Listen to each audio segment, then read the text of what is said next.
Assalamualaikum warahmatullahi wabarakatuh. Saya Elisa Pertiwi dari kelas 1A kelompok 5 semester 4, NIM 18011191. Baiklah, di sini saya akan menjelaskan sedikit mengenai desain program kesehatan.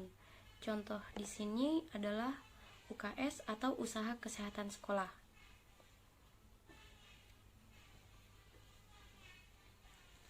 Usaha kesehatan sekolah atau UKS menurut Keputusan Menteri Kesehatan merupakan upaya terpadu lintas program dan lintas sektor dalam rangka meningkatkan kemampuan hidup bersih sehat, dan selanjutnya membentuk perilaku hidup sehat untuk anak usia sekolah yang berada di sekolah.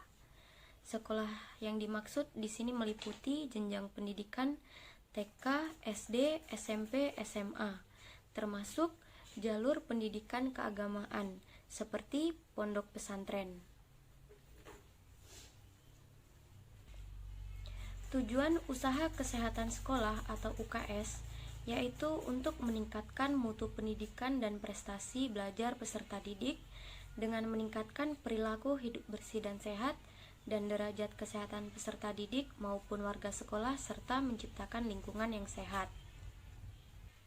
Sasaran usaha kesehatan sekolah atau UKS sendiri meliputi peserta didik di sekolah, guru, pamong praja, pengelola pendidikan lainnya, pengelola kesehatan, serta masyarakat.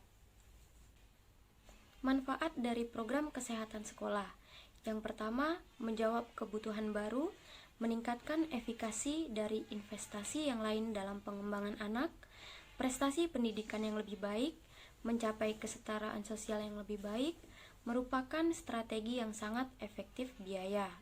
Selanjutnya, program kerja usaha kesehatan sekolah atau UKS di bidang pendidikan kesehatan yang pertama ada pantauan perilaku hidup bersih sehat, pelatihan pertolongan pertama, Sabtu bersih dan sehat, pelaksanaan gosok gigi dan cuci tangan massal, serta pantauan kebersihan kuku. Selanjutnya di bidang pelayanan kesehatan yang pertama ada pemeriksaan umum atau screening, pemeriksaan gigi, pemeriksaan mata, pengukuran tinggi dan berat badan, penghitungan status gizi, kemudian ada bulan imunisasi anak sekolah. Di bidang lingkungan sehat, pelaksanaan 5K, yaitu kebersihan, keindahan, kenyamanan, ketertiban, serta keamanan, kegiatan bina lingkungan fisik, lomba kebersihan kelas. Jadi, di sini dapat disimpulkan bahwa program usaha kesehatan sekolah atau UKS adalah program pemerintah untuk meningkatkan pelayanan kesehatan, pendidikan kesehatan, dan pembinaan lingkungan sekolah sehat atau kemampuan hidup sehat bagi warga sekolah. Selanjutnya, ada penilaian program kesehatan. Penilaian adalah suatu cara belajar yang sistematis dari pengalaman yang dimiliki untuk meningkatkan pencapaian, pelaksanaan dan perencanaan suatu program melalui pemilihan secara seksama berbagai kemungkinan yang tersedia guna penerapan selanjutnya. Jenis-jenis penilaian sendiri yang pertama ada penilaian pada tahap awal. Di sini guna untuk meyakinkan bahwa rencana yang disusun benar-benar telah sesuai dengan masalah yang ditemukan agar dapat menyelesaikan masalah tersebut. Kemudian, ada penilaian pada tahap pelaksanaan. Di sini program untuk mengukur apakah program yang sedang dilaksanakan telah sesuai dengan rencana atau tidak. Kemudian, ada penilaian tahap akhir, di mana program untuk mengukur output dan untuk mengukur impact. Langkah penilaian menurut WHO. Yang pertama, ada tahap penentuan hal yang akan dinilai. Yang kedua, tahap melengkapkan keterangan yang dibutuhkan. Yang ketiga, tahap memeriksa hubungan antar keterangan dengan tujuan penilaian. Yang keempat, ada tahap menilai kecukupan keterangan. Yang kelima, ada tahap menetapkan kemajuan program. Kemudian yang enam, ada tahap menetapkan efektivitas program. Selanjutnya, ada tahap menentukan efisiensi program. Kemudian ada tahap menetapkan dampak program dan tahap menarik kesimpulan dan menyusun saran-saran. Selanjutnya, di sini saya akan menjelaskan mengenai aspek politik dan ekonomi perencanaan.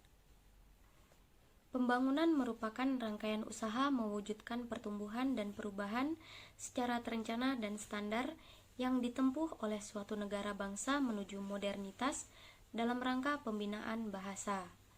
Pembangunan dilakukan secara terencana baik dalam arti jangka panjang, jangka menengah, maupun jangka pendek.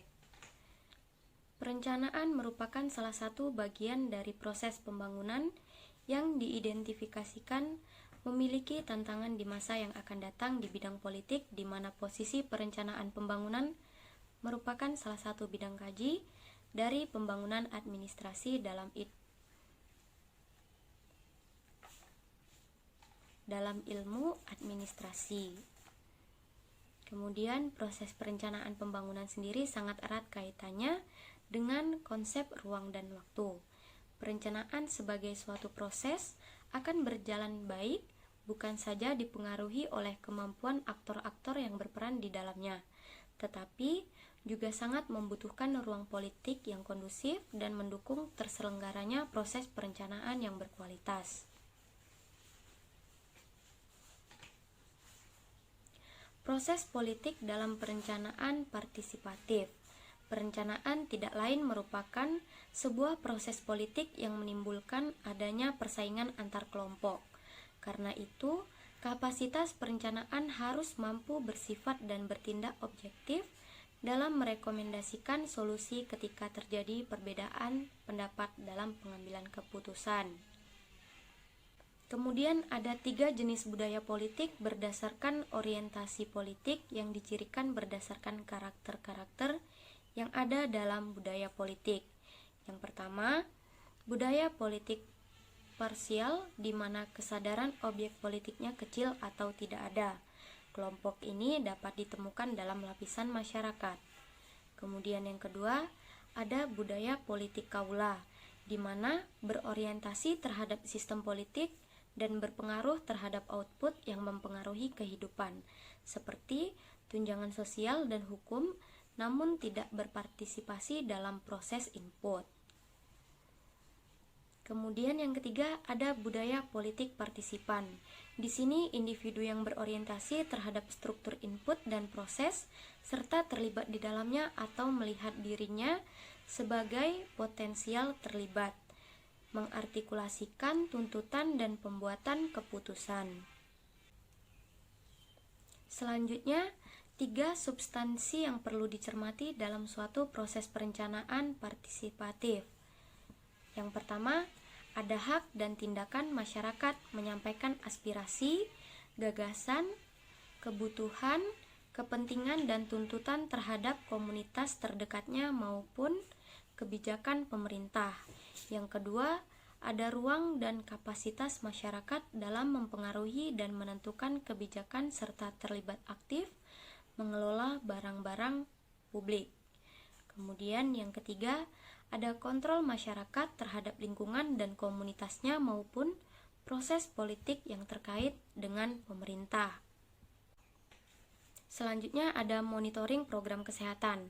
Monitoring atau pemantauan adalah suatu aktivitas yang ditujukan untuk memberikan informasi tentang sebab dan akibat dari suatu kebijakan yang sedang dilaksanakan. Tujuan dari pemantauan ini adalah untuk menjaga agar kebijakan yang sedang diimplementasikan sesuai dengan tujuan dan sasaran.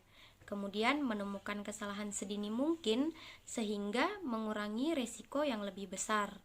Kemudian melakukan tindakan modifikasi terhadap kebijakan apabila hasil monitoringnya mengharuskan untuk itu. Dalam pemantauan diperlukan data yang digunakan untuk mengukur keberhasilan. Metode yang digunakan untuk mendapatkan data tersebut adalah metode dokumentasi, survei, observasi, wawancara, campuran. Terakhir ada metode FGD atau Focus Group Discussion. Jenis pemantauan ini ada kepatuhan. Jenis monitoring untuk menentukan tingkat kepatuhan implementer terhadap standar dan prosedur yang telah ditetapkan. Yang kedua, ada pemeriksaan. Jenis monitoring untuk melihat sejauh mana sumber daya dan pelayanannya sampai pada kelompok sasaran. Kemudian ada eksplanasi. Jenis monitoring untuk menjelaskan adanya perbedaan antara hasil dan tujuan kebijakan. Selanjutnya, pendekatan dalam monitoring. Akuntansi sistem sosial. Pendekatan monitoring untuk mengetahui perubahan kondisi sosial yang objektif dan subjektif dari waktu ke waktu. Ada eksperimental sosial untuk mengetahui perubahan sosial yang terjadi dalam suatu kelompok. Eksperimen dilakukan dengan cara membandingkan dengan kelompok kontrol. Kemudian, akuntansi sosial berusaha untuk mengetahui hubungan antara masukan proses keluaran, hasil, dan dampak. Sintesis riset dan praktek merupakan menerapkan kompilasi perbandingan dengan pengujian secara sistematis terhadap hasil-hasil dari implementasi kebijakan publik di masa lampau. Sekian dan terima kasih. Assalamualaikum warahmatullahi wabarakatuh.